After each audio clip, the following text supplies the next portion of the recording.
Hey guys, welcome back to the channel. At ngayon punta tayo sa tambay sa may KM23 dahil naimbitahan tayo doon. Kasi ngayon ay March 2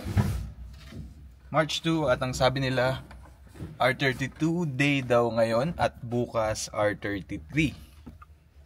Wait, almost a month na nung nag-vlog ako tungkol dito sa Project Skyline. Pag-uwi ko kasi nung Japan, hindi siya nag-start kaya pinakuha ko agad sa BYC Performance. At ito yung video nung February 4.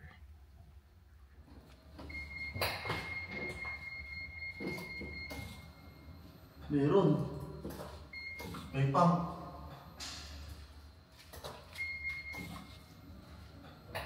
Meron eh.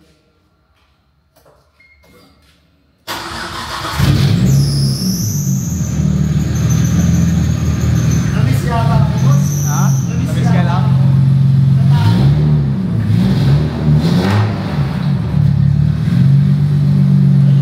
GTR ba yung ano nito? Fender na to? Ito hindi GTP. Ito, no? 400R. Oo nga eh. Ito, urig to na GTR na. Galing sa GTR na ano to, wing. Original yan na GTR. Bali yung, ito na lang talaga yung hanapin ko yung Fender. Oo, yung Fender. Si G-Spec meron yung... Ayan, pump yun.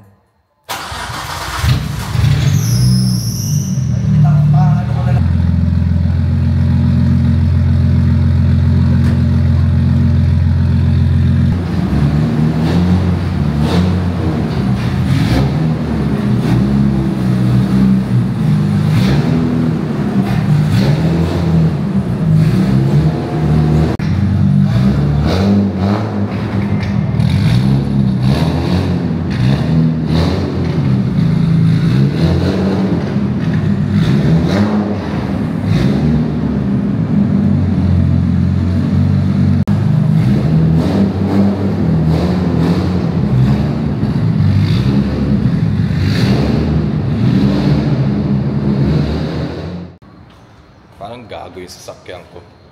Nandun yung gumagawa biglang nag-start. Nung ako ayaw mag-start. So, konting update lang tayo sa Skyline. Pinadala ko na siya sa shop kasi ang nangyari, yun nga hindi nag-start.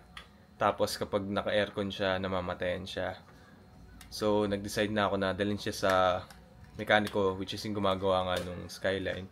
Tapos, sinabay ko na rin yung change oil niya, yung dashboard, yung steering wheel. Tapos, may mga re-up na gagawin. So, in the next week or few weeks, makikita na natin yung itsura ng ating Skyline. Siyempre, sobrang exciting nun, di ba? And, konting update lang dito sa ginawa sa Skyline. Kasi, hindi na na-re-up yung mga pinapa-re-up ko, yung dashboard, yung shift knob, handbrake. Kasi yung mga inuna is yung mga sa loob ng makina. Nag-troubleshoot ng fuel pump, relay, tapos nag-install din ng bagong power steering para hindi na siya mahirap iliko. In-install na din yung bagong steering wheel which is itong Nismo and steering hub kasi ang unang akala ko dati, parang plug and play lang yung steering wheel. Parang pag tinanggal mo na yung steering wheel, pwede mo lang kabitan ng bago. May kailangan pa pala siyang steering hub para yung mas mag-fit yung steering wheel niya. Tapos naglagay na rin ng horn, clock spring fabrication kasi hindi kasya yung yung bilog, yung pindutan nung Nismo dun sa may parang busina niya. Inayos na rin yung IACB kasi yung naging problema ko nun, kapag nakabukas nga yung aircon, namamatayan siya. So ngayon, inayos yung IACB, meaning ng IACB, idle air control valve. Inayos na siya at na-drive ko na kasi ito kahapon, hindi na siya namamatayan. So sobrang saya ko kasi nung una akala ko, hindi lang ako sanay mag-manual, kaya palagi ako namamatayan. Yun pala, dahil may problem na sa IACB. Kasama ko pala si Aliana papuntang KM23. Kaya tara na. Cold start.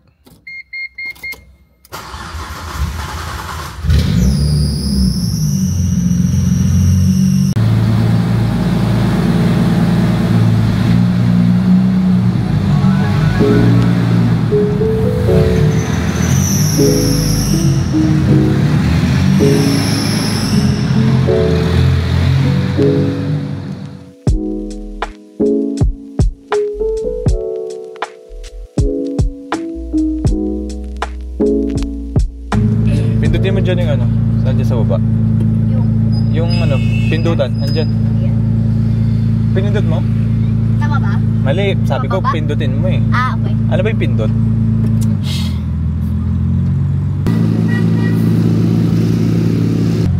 Ang reason pala ba tayo pupuntang KM23 ngayon, hindi dahil lang dun sa R32 day, R33 day, kundi imimit natin si DC Garage. Si DC Garage kasi yung nag-invite din sa akin na tumambay dun.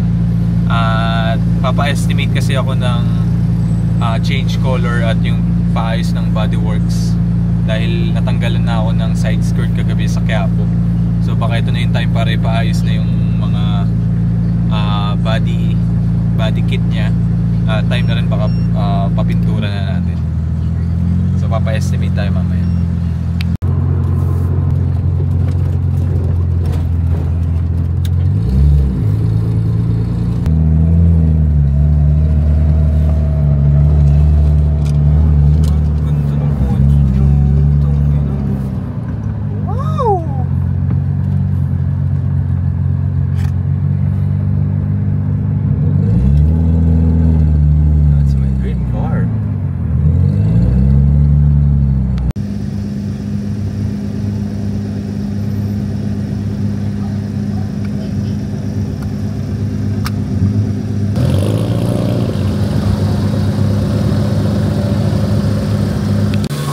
Dito kami sa KM23 ingay.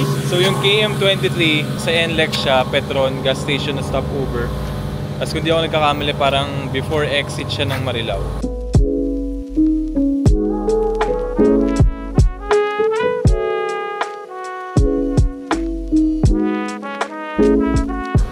Ito yung pang Japanese mafia na kotse.